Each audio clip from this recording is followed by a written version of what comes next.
I believe that most human beings are only living at about 40% of their capability. The mind has a governor, like a car. If you're driving a car and the car has a governor on it, the car may say 130 miles an hour, but the governor is set for 91. Once that governor sets in, you get to 91, that car starts doing this. The car wants to go. The car wants to go, but that fucking factory said, we're not going past 91. We have a factory, a nice governor in our brain, and it's a survival mechanism. It protects us from pain and suffering. The second we feel that shit, our mind says, oh no, this isn't fun. We should back off. We should sit down, find something more comfortable. And there's something about the mind. The mind has the tactical advantage over you at all times. At all times of your life, the mind has a tactical advantage over you. Why is that? It knows what you're afraid of. It knows your insecurities. It knows your deep, dark lies. And it starts to push you away from that shit. It pushes you in a direction that is comfortable. The mind controls everything. So what I realized was that when I was growing up and I was 300 pounds and I got all fat and I got all insecure, I realized that my mind kept taking me in this direction. When things got uncomfortable for me, when I was facing my insecurities, when I was facing my fears, my mind said, oh no, we have the tactical advantage. We need to get you, separate you from this feeling over here. Life's all about feelings. We want the happy feeling. We don't want that feeling of this sucks. Why am I here? And you don't have any, so you can't answer those questions, so you leave.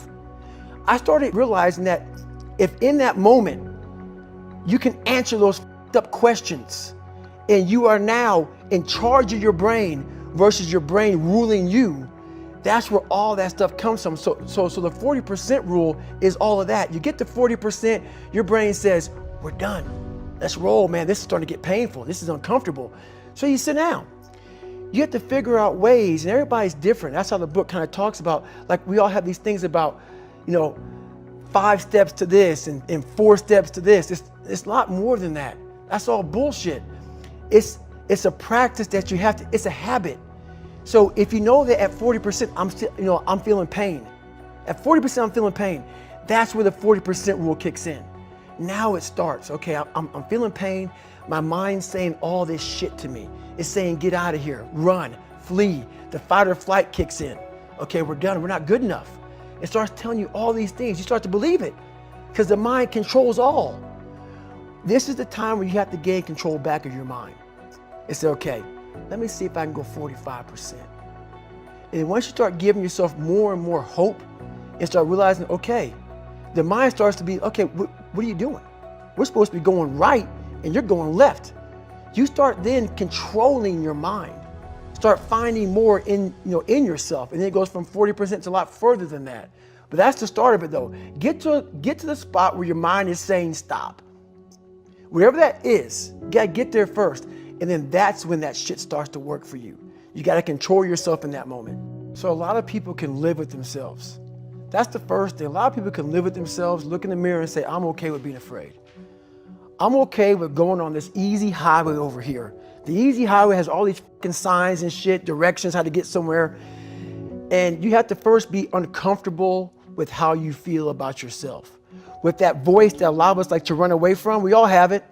We all have that voice that say, hey man, you're kind of wimping out right now. You're kind of being a little punk right now. But a lot of us say, okay, that's okay. It's okay to tell these little white lies to ourselves. So we first have to face the real you. The real me is David Goggins. The real me is a guy looking at you right now saying, I don't want to fucking be on this show right now because I used to stutter as a kid. And I'm afraid of that.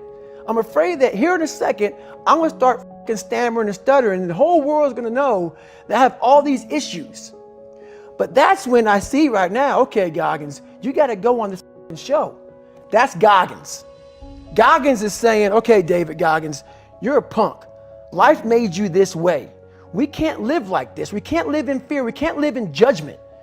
We can't be afraid of what the people right now are looking at me saying about me. We cannot be afraid of that. That's Goggins. Goggins saying, all of you who don't like me, who don't want to, and that person then comes in. But you have to be David Goggins and say, man, I'm afraid of this. I'm fucked up here. Life made me this way here. I stutter. I have these issues with reading and writing, and I'm fat and I'm insecure. You have to face that in that dark room. In that dark room is who you are. But in that dark room is where you have to create another human being that walks out of that dark room to face who you are. That's the only way you're going to get over all those things. And people don't want to do that. They want to say, oh, don't call yourself fat. Don't call yourself dumb. If you're not real and raw with who the you are, nothing's going to change. And in this nice new world that we live in, we want to hear, you're just a little big. No, man, you might be fat. And it's okay to hear that from yourself and from everybody else. So that's where it started at. And it's raw. It gets ugly sometimes with me in that mirror.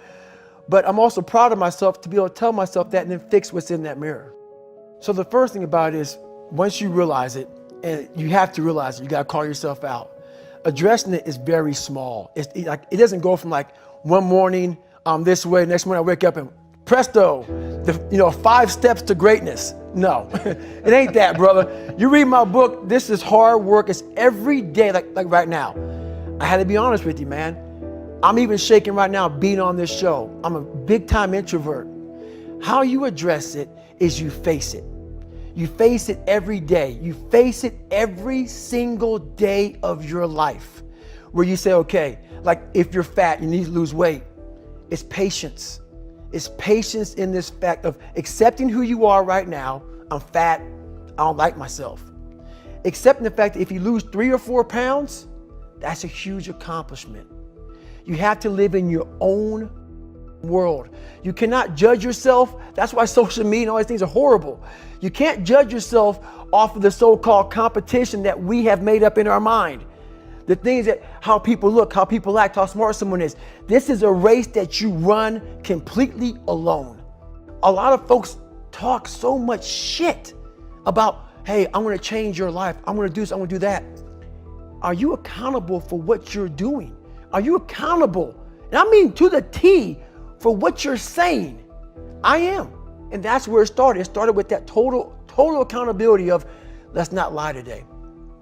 Let's tell people the truth about who you are. And when you can get on and tell someone, like I'm doing right now, exactly how f***ed up you are, that's the goal in life.